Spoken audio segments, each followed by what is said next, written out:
Hello, everybody, and welcome into this latest edition of the Michigan State Spartans Insider Podcast. I'm your beat reporter for Michigan State Spartans on SI, Aiden Champion. We're going to get back into some football talk today. We've been doing a lot of basketball. Football, of course, most of what we've been talking about has been in regards to the recruiting trail. Obviously, Michigan State football has had a lot of success with recruiting the class of 2026 lately. But we're getting closer and closer to fall camp just around the corner now. And there's a there's some things to look forward to, I would say, for Michigan State football, um, for the fans. But there's a lot of questions. And we've been discussing them all off season. You really don't know where this team is headed. We know with the way recruiting's been picking up that there's promise there and that now there's a more clear direction on where things are going um, as far as the recruiting front. But with this team that you have right now, a lot of questions. You've got some returning guys, some key returning guys who are stepping into either larger roles or were in big roles last year, but didn't quite live up to expectations and are still being held to high standards going into this season. So you come off a 5-win season, the expectation is at least a bowl game. There's, you know, frankly, there's just the standard isn't very high for this team. But you know what you can't do, and that's miss out on a bowl game again.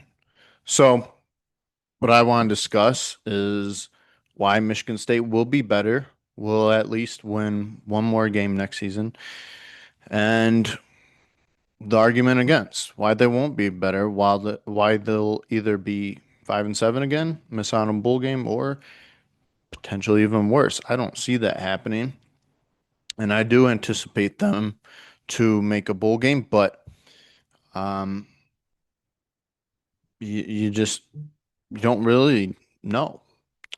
Um, and so the argument for, like I said, you're returning some key guys, particularly on offense. You've got your quarterback back, Aiden Childs, and he's got a full year of starting experience under his belt.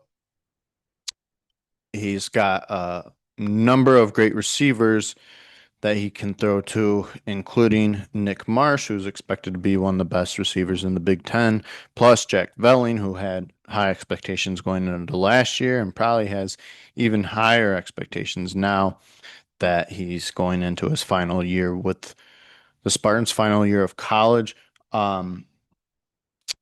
And number of transfers that came in uh, who are anticipated to be great. Um, and then defensively, there's some questions there, but um, the main thing I think, the two main things, getting to the quarterback, they replenished the exterior of their defensive line with some edge rushers, and I think that will help a lot. Then the secondary, they've got really good guys and some returners from last season, but the main thing there is they need to be healthy. If you can get to the quarterback, if your secondary stays healthy, if your offensive line is better, which I anticipate it to be, I think I like who they brought in up front through the portal, and I think with some veteran guys too coming in, taking on larger roles, that will be big. But um, run game a little bit of a concern. I'm not high on the running backs. I've been saying I think you should have gotten more in the portal, but it's probably going to come down to Elijah Tolliver being your number one guy, and then they'll run some other backs too. Most likely Brandon Tollis and Mekhi Frazier, but um, I think the run game that will all depend on the offensive line. I do think Aiden, whether or not this line can keep him upright, can give him time.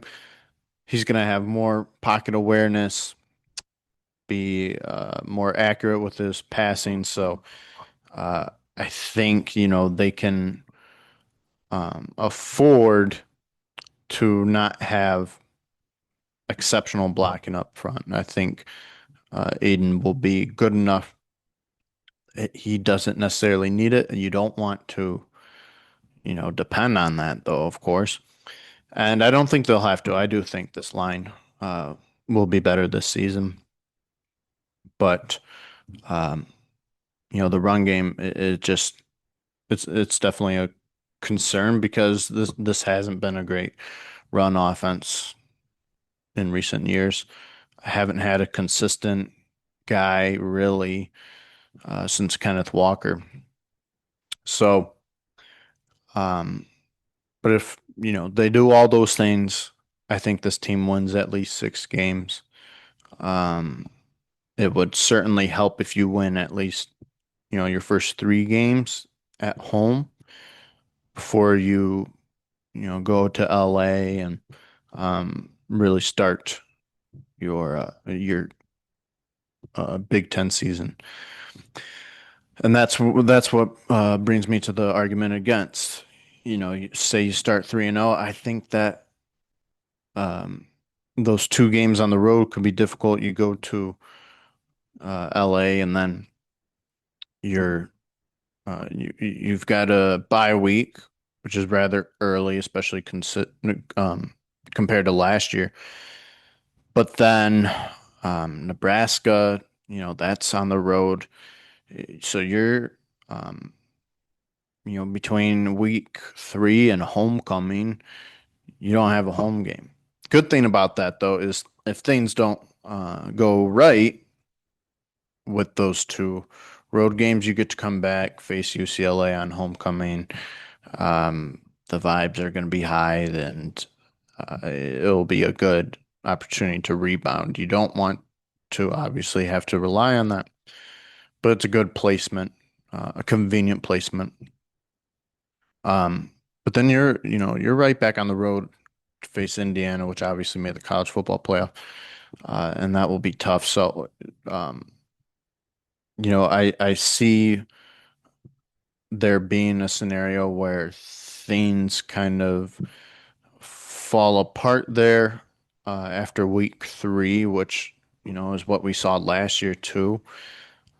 Um, and then after Indiana, you've got a tough Michigan team, and then um, you run into Penn State later in the year, run into Iowa.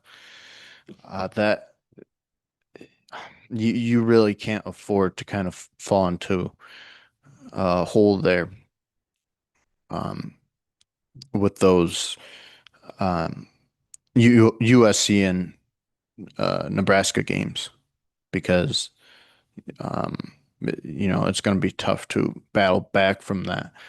Um, so I think schedule uh, could severely hurt this team, even though it is not as tough a schedule as last year. But um,